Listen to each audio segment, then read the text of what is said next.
മുതിർന്ന നേതാവ് ജസ്വന്ത് സിംഗിന് ബി.ജെ.പി സീറ്റ് നിഷേധിച്ചു. രാജസ്ഥാനിലെ ബാർമർ മണ്ഡലത്തിൽ ബി.ജെ.പിക്കെതിരെ സ്വതന്ത്രനായി മത്സരിക്കാനാണ് ജസ്വന്ത് സിംഗിന്റെ നീക്കം. ഇതിനിടെ മഹാരാഷ്ട്ര ഒഴികെയുള്ള സംസ്ഥാനങ്ങളിൽ ബി.ജെ.പിക്കെതിരെ സ്ഥാനാർത്ഥികളെ നിർത്താൻ ശിവസേനയും തീരുമാനിച്ചു. ഗാന്ധിനഗർ സീറ്റിനെ ചൊല്ലി എൽ.കെ. അദ്വാനി ഉയർത്തിയ കലാപം കെട്ടടങ്ങിയതിന് പിന്നാലെയാണ് മുൻ വിദേശകാര്യമന്ത്രിയും ധനമന്ത്രിയുമായിരുന്ന ജസ്വന്ത് സിംഗിന്റെ വിമത നീക്കം ബി.ജെ.പിക്ക് തലവേദനയാകുന്നത്.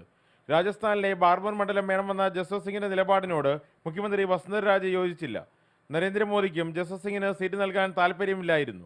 കോൺഗ്രസ് വിട്ട് ബി.ജെ.പിയിൽ ചേർന്ന മുൻ എം.പി കേണൽ സോനാറാം ചൗധരിക്കാണ് ബി.ജെ.പി ഇവിടെ സീറ്റ് നൽകിയത്. ബാർമറിൽ സ്വതന്ത്രനായി മത്സരിക്കുമെന്ന സൂചന ജസ്വന്ത് സിംഗ് നൽകി.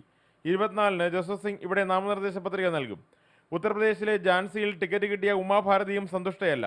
അദ്വാനി മത്സരിക്കാത്ത സാഹചര്യത്തിൽ ഭോപ്പാൽ തനിക്ക് നൽകണമെന്ന് ഉമാഭാരതി ആവശ്യപ്പെട്ടു. ഇതിനിടെ എൻ.ഡി.എയിലെ വിള്ളൽ വ്യക്തമാക്കി ബി.ജെ.പിക്കെതിരെ മഹാരാഷ്ട്രയ്ക്ക് പുറത്തുള്ള മണ്ഡലങ്ങളിൽ സ്ഥാനാർത്ഥികളെ നിർത്തുമെന്ന് ശിവസേന പ്രഖ്യാപിച്ചു. രാജ് താക്കറെയുമായി ബി.ജെ.പി അടുക്കുന്നതാണ് ഉദ്ധവ് താക്കറെയെ ചൊടിപ്പിക്കുന്നത്. പ്രശ്നപരിഹാരത്തിന് രാജ്നാഥ് സിംഗ് ഉദ്ധവ് താക്കറെയുമായി സംസാരിക്കും. हमारे और शिवसेना के यह रिश्ते किसी भी सूरत में टूट नहीं सकते हैं, यह मैं बात दावे के साथ कह सकता हूं. ഇന്നലെ തമിഴ്നാട്ടിൽ 5 പാർട്ടികൾ എൻ.ഡി.എയിൽ ചേർന്നതും ജമ്മു കാശ്മീരിൽ PDP അനുകൂല നിലപാടെടുത്തതും ബി.ജെ.പിക്ക് നേട്ടമായിട്ടുണ്ട്. എന്നാൽ മഹാരാഷ്ട്രയിൽ പ്രതീക്ഷ വെച്ച് പുലർത്തുന്ന നരേന്ദ്രമോദിക്ക് ശിവസേന പ്രകടിപ്പിക്കുന്ന ഈ അതൃപ്തി നല്ല ലക്ഷണമല്ല. പ്രശാന്ത് രഘുവംശം, ഏഷ്യാനെറ്റ് ന്യൂസ്, ദില്ലി. ഉത്തരാഖണ്ഡിലെ മുതിർന്ന കോൺഗ്രസ് നേതാവ് സത്പാൽ മഹാരാജ് ബി.ജെ.പിയിൽ ചേർന്നു. ബി.ജെ.പി ആസ്ഥാനത്ത് നടന്ന ചടങ്ങിൽ പാർട്ടി അധ്യക്ഷൻ രാജ്നാഥ് സിംഗ് സത്പാൽ മഹാരാജിന് അംഗത്വം നൽകി. നരേന്ദ്രമോദിയുടെ നേതൃത്വത്തിൽ ഇന്ത്യക്ക് ചൈനയേക്കാൾ മുകളിലെത്താനാകുമെന്ന് സത്പാൽ പറഞ്ഞു. സംസ്ഥാന നേതൃത്വവുമായുള്ള ഭിന്നതയെ തുടർന്നാണ് സത്പാൽ പാർട്ടി വിട്ടത്. 10 എം.എൽ.എമാരുടെ പിന്തുണ അവകാശപ്പെടുന്ന സത്പാൽ പക്ഷം കോൺഗ്രസ് നേതൃത്വത്തിലുള്ള ഉത്തരാഖണ്ഡ് സർക്കാരിനും ഭീഷണിയാവാൻ ഇടയുണ്ട്. ഈ വിഷയത്തിൽ ബി.ജെ.പി നേതാവ് ശ്രീ ജോർജ് കുര്യൻ, കോൺഗ്രസ് നേതാവ് ശ്രീ ടോം വടക്കൻ, മാധ്യമപ്രവർത്തകനായ ശ്രീ സന്തോഷ് ജോയ് എന്നിവർ പ്രതികരിക്കുന്നു. ശ്രീ ജോർജ് കുര്യൻ, അദ്വാനിക്ക് സീറ്റ് നൽകി ആ പ്രശ്നം ഏതാണ്ട് പരിഹരിച്ചുവെന്ന് തോന്നുമ്പോഴാണ് സ്വതന്ത്രനായി മത്സരിക്കുമെന്ന് മറ്റൊരു മുതിർന്ന നേതാവ് ജസ്വന്ത് സിംഗ് പ്രഖ്യാപിക്കുന്നത്. എന്തുകൊണ്ടാണ് ഈ രീതിയിലുള്ള കലാപം ബി.ജെ.പിയിൽ ഒടുങ്ങാത്തത്? മോദി പക്ഷം അദ്വാനി പക്ഷത്തെ മുമ്പുള്ള നേതാക്കളെ ഒതുക്കാൻ ശ്രമിക്കുന്നതിൻ്റെ പ്രതിഷേധമാണോ ഇങ്ങനെ പുറത്തു വരുന്നത്? ഭാരതീയ ജനതാ പാർട്ടിയിൽ സീറ്റ് നിർണയം സംബന്ധിച്ച് ഇപ്പോൾ തീരുമാനം എടുത്തുകൊണ്ടിരിക്കുകയാണ്. ഓരോ ദിവസവും ആ തീരുമാനത്തെ പറ്റിയുള്ള തീരുമാനം എടുക്കാൻ പോകുന്നു എന്നതിനെ പറ്റിയുള്ള അഭ്യൂഹങ്ങളാണ്. ആദ്യം വന്നത് മോഡിക്ക് സീറ്റ് കിട്ടുന്നില്ല, പ്രധാനമന്ത്രി സ്ഥാനാർത്ഥിക്ക് തന്നെ സീറ്റില്ല എന്നുള്ള രീതിയിലുള്ള വാർത്തകൾ വന്നു. പക്ഷേ അടുത്ത ദിവസം തന്നെ മാധ്യമങ്ങൾക്ക് തിരുത്തേണ്ടി വന്നു മോഡി എവിടെയൊക്കെ മത്സരിക്കുന്നു എന്നുള്ളതിനെപ്പറ്റി. അടുത്ത ദിവസം വന്നത് അദ്വാനിജിക്ക് സീറ്റില്ല, അല്ലെങ്കിൽ വേറൊരു സ്ഥലത്തേക്ക് പോകാൻ വേണ്ടി നിർബന്ധിക്കുന്നു എന്നായിരുന്നു.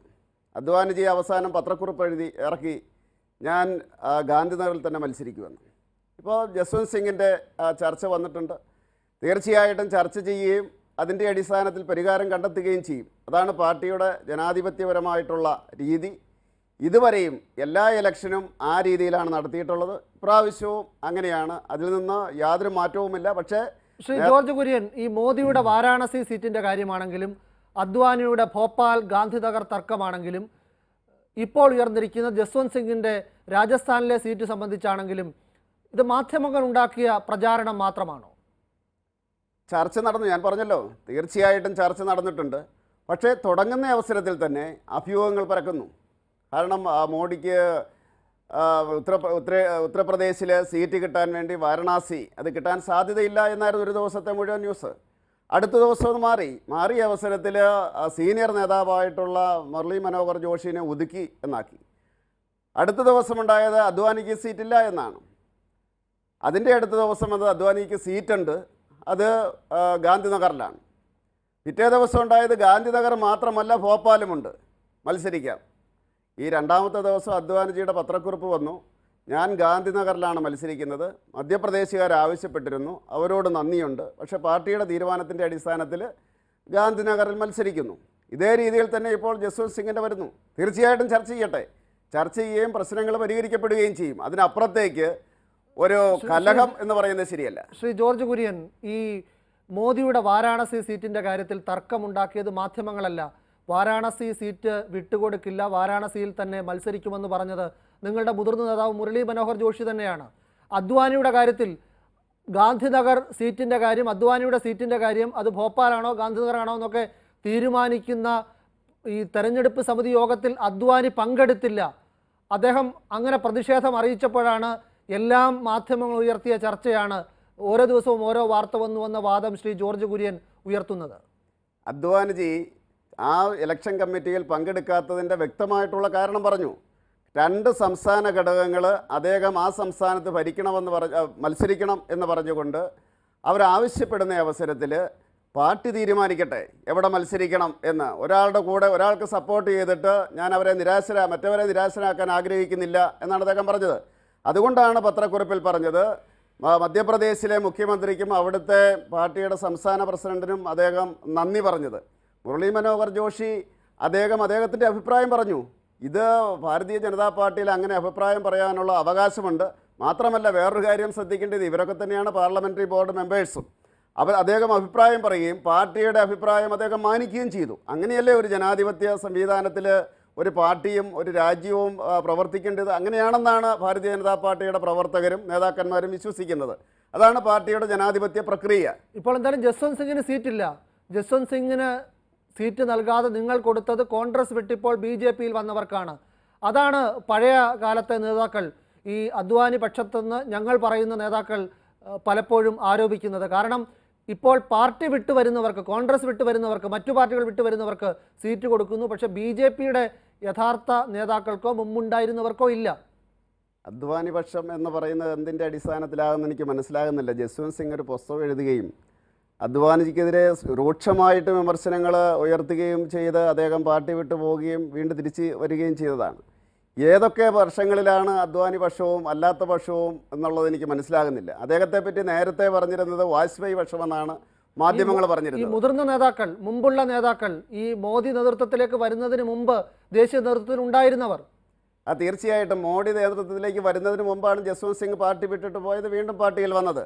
അപ്പോൾ അദ്ദേഹത്തിൻ്റെതായിട്ടുള്ള രീതികളുണ്ട്, അദ്ദേഹത്തിൻ്റെതായിട്ടുള്ള അഭിപ്രായങ്ങളുണ്ട്, അദ്ദേഹത്തിൻ്റെതായിട്ടുള്ള പ്രതികരണ രീതിയുണ്ട്.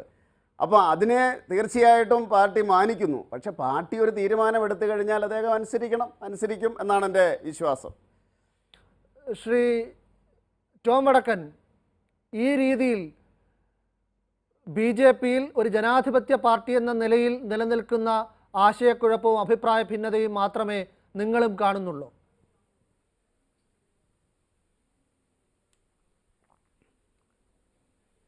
വീണു, കഥകൾ ഞങ്ങൾ കേട്ടു, ഒരു കഥാപ്രസംഗം പോലെയായിരുന്നു. കാരണം ശ്രീ ജോർജ് ഒരു പ്രമുഖ സ്പോക്സ്മാനാണ് BJPയുടെ. തീർച്ചയായും പറയേണ്ട കാര്യങ്ങളൊക്കെ പറഞ്ഞു. പ്രശ്നങ്ങളൊന്നുമില്ല, ഇത് മാധ്യമങ്ങൾ പകർത്തുന്ന ചില പ്രശ്നങ്ങളാണ്. തീർച്ചയായും അവർ തമ്മിലൊരു പ്രശ്നവുമില്ല. ക്ലബ് ഓഫ് 160 എന്ന് പറഞ്ഞത് എക്സിസ്റ്റ് ചെയ്യുന്നില്ല. 1. 2, ശ്രീ അദ്വാനിയുടെ പ്രശ്നങ്ങൾ സോൾവായി. അവരുടെ ചോയ്സ് ആയിരുന്ന സീറ്റ് ഗാന്ധിനഗറിൽ ലഭിച്ചു.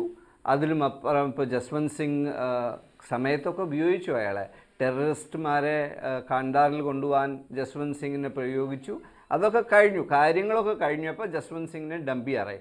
ഇപ്പോൾ കോൺഗ്രസിൽ നിന്ന് വന്ന ചില കക്ഷികൾക്ക് ടിക്കറ്റ് കൊടുക്കാൻ ഇവർ തീരുമാനിച്ചു. തീർച്ചയായും അവരുടെ അധികാരമാണ്, കൊടുക്കണം. പക്ഷെ ഞാൻ ചോദിക്കട്ടെ, ഈ മോദി സ്വിങ് എന്നൊക്കെ പറയുമ്പോൾ ഈ കോൺഗ്രസ്സുകാരെ വേണോ മോദിയെ ജയിപ്പിക്കാൻ?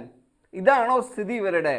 ഈ കോൺഗ്രസ് കാൻഡിഡേറ്റ്സിന് ഇവിടെ വന്ന് ടിക്കറ്റ് കൊടുക്കാൻ പുറപ്പെട്ടു കഴിഞ്ഞാൽ അവർക്ക് ടിക്കറ്റ് കൊടുത്താൽ അവർ ജയിക്കും. തീർച്ചയായും അവർ കോൺഗ്രസ് പാർട്ടിയിൽ നിന്നാലും ജയിക്കല്ലോ. ഇപ്പോൾ ഈ തരം സിറ്റുവേഷൻ ആയോ? മോദി വേവ് എന്ന് പറഞ്ഞ് പ്രസിദ്ധമായിട്ട് പറയുന്ന ആ വേവ് അവസാനം ഈ സ്ഥിതിയിലേക്ക് എത്തിയോ? ശ്രീ ടോം വടക്കൻ, സ്വന്തം മുതിർന്ന മന്ത്രിമാർ പോലും മത്സരിക്കാൻ മടിക്കുന്ന സമയത്താണ് ഈ മോദി വേവിനെ നിങ്ങൾ പരിഹസിക്കുന്നത്.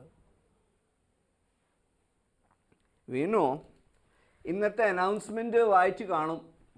ഇന്ന് നിങ്ങളുടെ ടെലിവിഷൻ ടെലികാസ്റ്റിൽ അംബിക സോനി, അമരീന്ദർ സിംഗ്, അംബിക സോനി നിൽക്കുന്നത് പഞ്ചാബിൽ നിന്നാണ്. അതിനുമുപരി അമരീന്ദർ സിംഗ് ചാലഞ്ച് ചെയ്യുന്നത് അവരുടെ രാജ്യസഭ ചീഫിനെയാണ്. അപ്പം ഞങ്ങളുടെ ലീഡേഴ്സ് ഒന്നും ഒരു സ്ഥലത്തേക്കും പോകുന്നില്ല.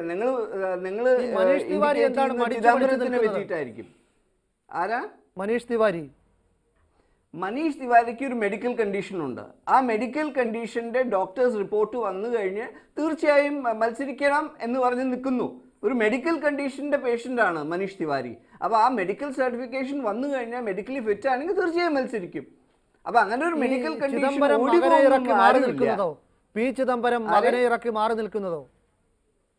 മകനെ ടിക്കറ്റ് കൊടുക്കണോ ചിദംബരത്തിന് ടിക്കറ്റ് കൊടുക്കണോ തീരുമാനിക്കേണ്ടത് ഞങ്ങളുടെ പാർട്ടിയാണ്. പുതിയ ജനറേഷൻ്റെ കാർത്തിക് ഒരു കാൻഡിഡേറ്റ് ആയിട്ട് ഇമേർജ് ചെയ്യുന്ന എന്ത് തെറ്റ് ചെയ്തു എന്നാണ് പറയുന്നത്. തമിഴ്നാട്ടിൽ ഇപ്പോഴും സീറ്റ് ഡിക്ലെയർ ചെയ്തിട്ടില്ല. 80 സീറ്റുകൾ ഇനിയും ഡിക്ലെയർ ചെയ്യാണ്ട്. വരാൻ പോകുന്ന പൂരം ഒന്ന് കാത്തിരിക്കണം.